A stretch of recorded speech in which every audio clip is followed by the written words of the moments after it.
rivalry continues tonight as Old High tries to hold on to number 1. We'll have a live report. The investigation continues into yesterday's tragic explosion as the bodies of those sailors killed are brought home. Plus, a recall involving some 400,000 baby carriers. It's time for Fox 18 News at 9.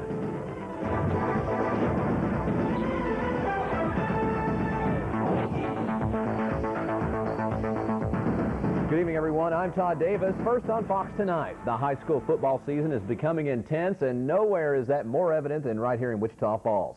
District play is getting underway over at Memorial Stadium. The number 1 ranked Coyotes are taking on their crosstown rivals, Hershey. That's where we join Fox 18 reporter Tina Patel. And Tina, this is a huge game. Of course, a lot at stake tonight. Well, not much, Todd, unless you say a number 1 ranking, the possible district title, and the bragging rights for the rest of the year is a lot. Yes, of course, there's a lot going on at this game tonight. Now, Wichita Falls has had the number 1 ranking for a couple weeks, so they've gotten used to it. But this is district play, and this is a whole new ball game. Not only is Hershey their crosstown rival, and frankly, from what I've seen tonight, they just don't like them, but they also are the only team that beat the Coyotes last year in regular season.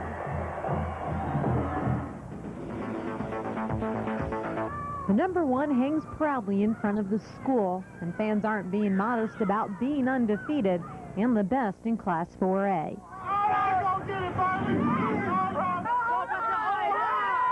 But tonight, the team will be put to the test, taking on Hershey, a team that has given them a little trouble in the past.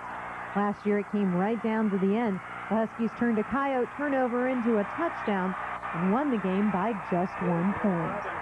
I think it was tough, but there's pictures that show we won that the refs didn't really see. We're going to win this year. Hershey's going to cry. But Husky fans say watch out. Wait, something else is coming. It's deja vu all over again. We're not going to take this trash no more.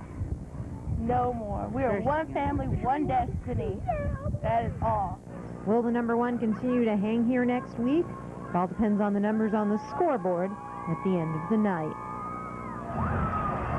Todd, things are going crazy here at the stadium right now. Now, the first half, if you were a Hershey fan, it didn't look too good. Maybe it's the fact it's Friday the 13th. Maybe it's the fact there's a full moon out. But they just couldn't get it done in the first half. They didn't put any points on the board.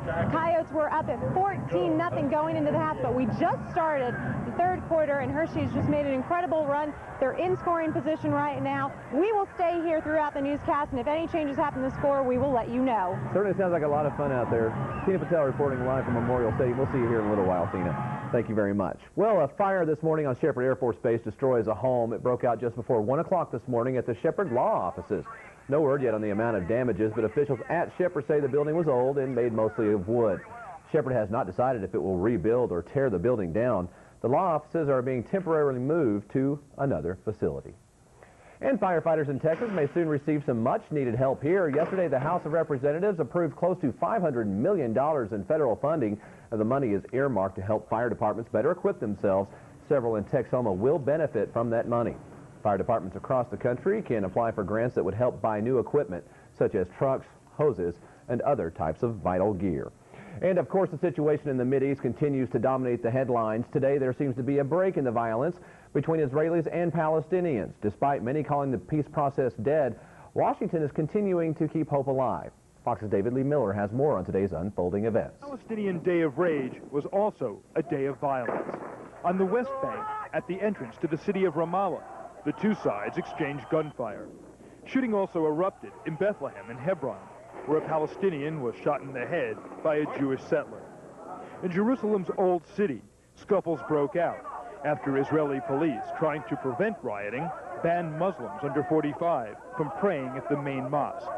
It was here 2 weeks ago that Muslim youth ignited the current round of violence. Meanwhile, one of the 2 Israeli soldiers killed by an angry Palestinian mob was buried. The attack, described as a lynching in the Israeli press, has outraged the public, especially after hearing reports that when the victim's cell phone rang, one of the mob answered, boasting to the dead man's wife, "We just killed your husband."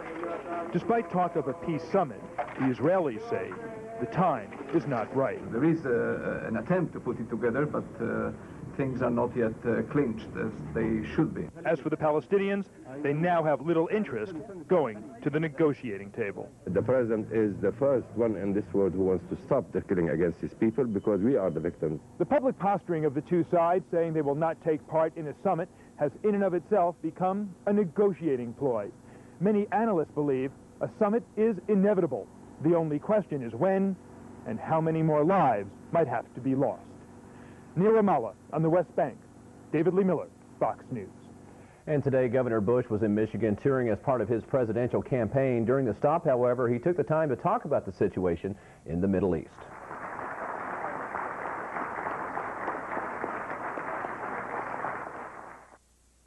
That kind of action must be condemned. It's important for our administration to continue to seek calm and peace in the Middle East. It's important for Chairman Arafat to ask the Palestinians to step back so that peace can take hold.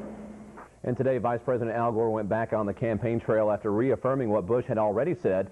Gore was called back to the White House to help with the current situation. And of course, the other big story, the investigation into yesterday's bombing of the USS Cole. Today, family and friends of those lost in the explosion grieve. Meanwhile, the bodies of the sailors killed are on their way home. Fox's Colin Spencer has more. For 7 families, the waiting is over. Earlier today, the Navy released the names of the deceased. But there are still some nervous families here in Norfolk awaiting word on whether their loved one is one of 10 sailors who are missing and presumed dead. Flag-draped coffins carrying some of the victims arrived early Friday at Ramstein Air Force Base in Germany. At Norfolk Naval Station, where the USS Cole is based, grief counselors and military officials continue to meet this afternoon with more than 100 family members. Most now know something about the fate of their loved ones, but like Keisha Poston's mother, many still anxiously wait for more information. We still haven't heard for sure, the extent of her injuries. U.S. officials are still calling Thursday's explosion an apparent terrorist attack, but investigators now say they are certain the blast came from outside the ship. The Cole was refueling in the port of Aden in Yemen Thursday when a small boat pulled alongside. Moments later, the explosion ripped a jagged hole in the hull of the Navy destroyer. U.S. officials say the surviving members of the 330-person crew are in shock. Obviously, they've been through a tragedy. They have done a superb job in keeping the ship going, in keeping it afloat. A day and a half later, there's still no claim of responsibility. If the explosion is confirmed as a terrorist act, President Clinton has promised to hold the attackers accountable. And a tight-knit military community stands ready to do whatever it can to ensure justice. This senseless act of apparent terrorism is not one that we will take lightly. We will continue in our service to country. Tonight, the Navy will celebrate its 225th anniversary at a gala here in Norfolk. It will be a somber celebration. There will be a moment of silence for the sailors, a 21-gun salute, and a candlelight vigil. In Norfolk, Virginia, Colin Spencer, Fox News. 3 of those presumed dead are, of course, Texans. Meanwhile, government offices and buildings around the country and the globe, for that matter, are on high alert this weekend, bringing in extra security just to make sure. And the lives of those lost are being remembered here in Texoma. Numerous businesses and homes around the area lowered their flags to half-staff. This shot, as you see, of the National Guard Armory in southeast Wichita Falls shows just that. Now, they're not the only ones. Flags at the post office on Southwest Parkway were also brought to half-staff. Most government buildings around the country will fly the colors at halfway until Monday. In other news, Bexar County officials are investigating after a detention officer was killed on Thursday. The officer, Rodolfo Lopez, was found dead in a drainage area behind a retail center on the northeast side of San Antonio. He was off duty at the time, but police believe that the officer might have been killed in an attempted carjacking. And one person is dead after a small plane crashes in a remote area of the Texas Panhandle. The DPS says the pilot was the only person on board the single-engine plane when it went down about 20 miles southwest of Amarillo. The plane exploded upon impact in the empty field. The name of the victim has not been released, and the cause of the accident remains under investigation. A former place kicker for Duke University's football team scored a victory after suing the school for discrimination. Heather Sue Mercer was awarded $2 million in punitive damages and $1 in compensatory damages. after a federal jury determined she was cut from the team for being a girl. Duke coaches and former players testified in the trial that Mercer didn't have the kicking ability to make the team. Well, warmer days come to Texoma, but wetter days would be more welcome, and that is happening even as we speak. Your Fox 18 News weather to watch in about 10 minutes. Plus, an explosion with tragic consequences levels a house in Minnesota. We'll take you there when we return.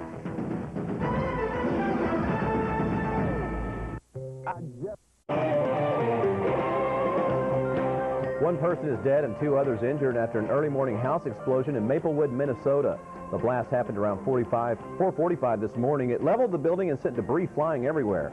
46-year-old woman died in that blast. A teenage boy and his father were also injured. And investigators say there was no fire associated with that explosion. In other news, the father of a young baby is just happy to have her alive. That's the word from John Andrews. Now, the baby's mother was allegedly killed by a 39-year-old woman who claimed to be pregnant. The child was then delivered by the assailant through a crude C-section. Today, the father is sad over the death of his wife, but with the child's life, he says he has to go on. When you think that you lost the 2 things that mattered so much and you get one of them, you just have to be so blessed. And that's how I feel. Every day is just wonderful with him, and it makes it so much easier. And I'm looking forward to spending a lot of time with him and being the best dad, I can. Police say they believe the woman fooled everybody, including friends, neighbors, and even her husband about her own pregnancy. The baby's name, by the way, is Oscar. In Indiana, town is trying to make sense of the tragic death of 2 brothers. This after a raging bull charged the men on their Chickasaw County farm. Authorities say the bodies of Ferdinand and Daniel Mooring were found yesterday in a bull's pen. Relatives say the same animal hurt one of the brothers earlier in the week. Meanwhile, family and friends are relying on each other for strength to cope with their tragic loss. South Koreans celebrated with cheers and fireworks when they heard the announcement that their president, Kim Dae-jung, had won the Nobel Peace Prize. Kim won the award for his efforts to build peace and reconciliation with North Korea. The 2 nations, as you probably know, have been enemies for about 50 years. Their armies are still caught in a standoff on both sides of the border, though. South Korean media predicted that he would win. Congratulations. Well, stranger things have happened on Friday the 13th. Much warmer out there today, but rain is here. Your Fox 18 News weather to watch is next. Stay with us. Fox 18 Weather to Watch, brought to you by Billingsley Ford.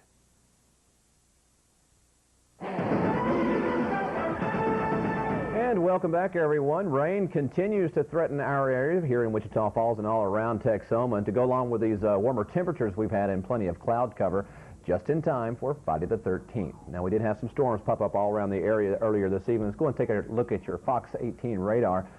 Storms were really severe in the Lawton area, at least for the most part in Comanche County. Now, what we're looking at right now is storms off to our southwest as they build heading into Wichita County over the towns of Seymour and into northern Archer County.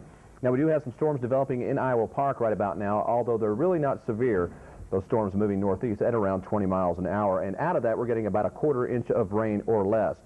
Now, some other storms are also developing in the southeastern portion of the Texas Panhandle, and got some other storms coming out of that area, and the National Weather Service says more storms could come after midnight tonight. So expect that. And if you're running around driving on the roads, please take extra caution. Let's go and take a look at your current conditions outside right now. We've got some light rain. We'll take any rain we get. Temperature 72 degrees, humidity at 68%. Winds are out of the south-southeast at 20 miles per hour. The barometric pressure is 29.96 and falling. And let's just hope this rain stays with us. Here's more with Tina with more on your Fox 18 News Weather to Watch. The frontal system we've been talking about for several days continues to move slowly towards Texoma. Its slow movement has allowed moisture to stream back in, and as a result, showers and thunderstorms have developed to our southwest and moved across the area. This should continue for the next day or so as the front passes us. With the slow movement, the front and rain stretches from Texas all the way to New England and will slowly move eastward. The rest of the country under high pressure will be dry and cool. Overnight, we'll have a good chance of showers and thunderstorms, lows around 60 degrees, south winds at 10 to 20, and tomorrow those same conditions will continue with highs in the mid-70s. Looking at our 5-day forecast, the rain chances will continue until early Monday morning, high temperatures remaining around 70 degrees until midweek. And that's what's your Fox 18 weather to watch. And we just got word that the football game out in Iowa Park has been halted because of the lightning in the area. Hopefully they'll be able to resume that here in the next within the hour at least. Well, a new drug out on the market promises to help people who suffer from migraines. Plus, if you're getting a headache because you can't pay on your home, attorney Mike Bryant has the solution. I'm attorney Mike Bryant. The home looks healthy enough, but it's really not feeling very well. We'll talk about curing the foreclosure flu on The Legal Edge. Thank you. Thank you.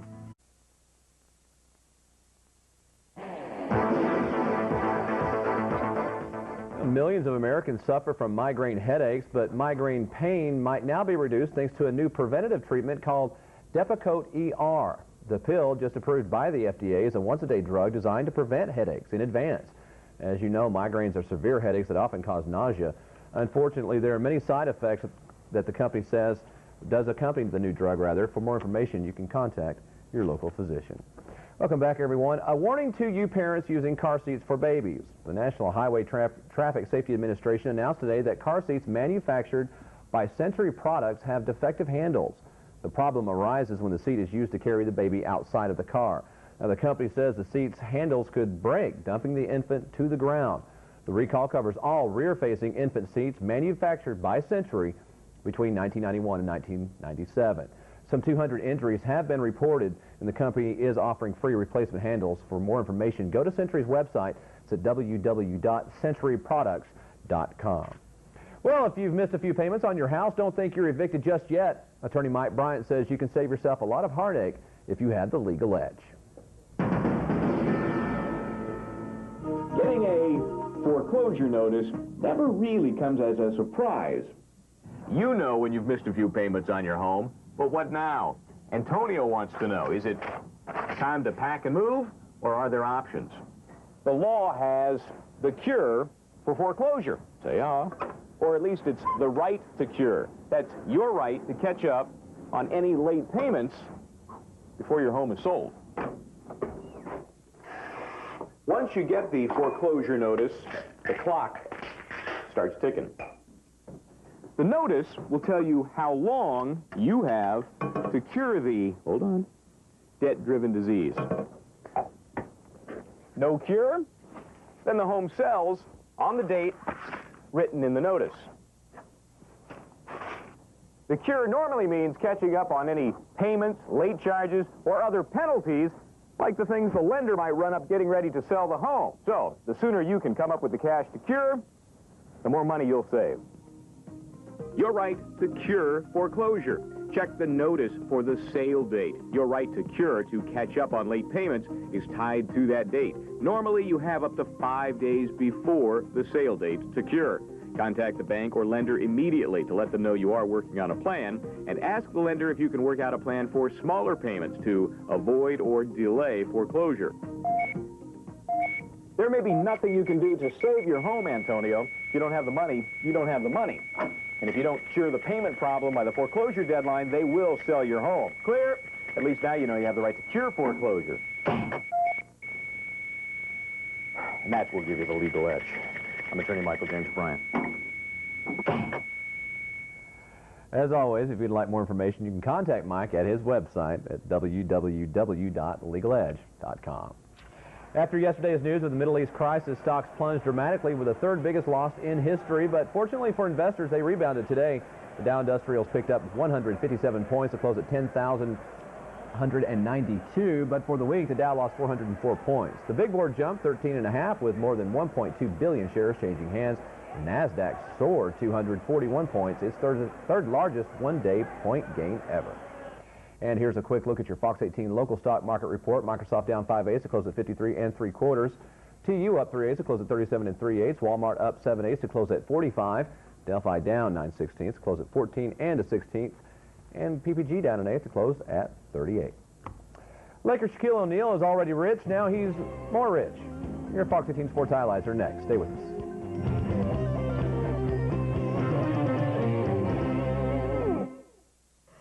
When your doctor prescribes a drug, you assume it's safe to take it. Who wouldn't? but about 2 million Americans are hospitalized every year due to drug side effects, and 100,000 die. Drugs like Breslin and Propulsid are responsible for hundreds of injuries and deaths. If you or a loved one has been injured, you can turn to us. Call now. Your time may be limited, so act quickly. Injured by Breslin, Propulsid, or any drug? Call now. Watch Fox 18 Sports, brought to you by O'Reilly Auto Parts. And welcome back, everyone. As we were saying earlier in the newscast, number 1 state-ranked Wichita Falls High School taking on rival Hershey tonight at Memorial Stadium. Right now, Hershey is in the lead, 14-7 in the third quarter. In other news, it's time for the best ever in the NBA to be recognized. That's what's happened tonight in Springfield, Massachusetts. Here's more in your Fox 18 Sports Highlights.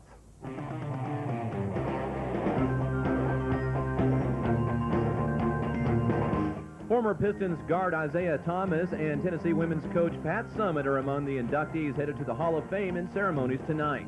Other new members are Morgan Wooten, the winningest high school coach ever, as well as Bob McAdoo. Out of all the honors that I've won, this has got to be the greatest thing that's ever happened in my life. Thank you. Another inductee, Danny Biasone, introduced the 24-second clock. In other NBA news, already the highest paid player in the NBA, Shaquille O'Neal, received a 3-year extension reportedly worth $88.5 million from the Lakers. O'Neal, the MVP of the regular season, All-Star Game, and NBA Finals last season, is entering the 5th year of a 7-year, $122 million contract. Be happy, Chad. Joe Nemechek has his second straight pole for this weekend's Winston 500 on the NASCAR Winston Cup circuit. His lap of 190.279 miles an hour earned him the top starting spot at Talladega. In the LPGA, Julie Inkster's 8-under par after 2 rounds of play is good for the lead in the World Championship of Women's Golf. Pat Hurst is in second place, 3 strokes off the pace. And that's a look at your Fox 18 Sports Highlights.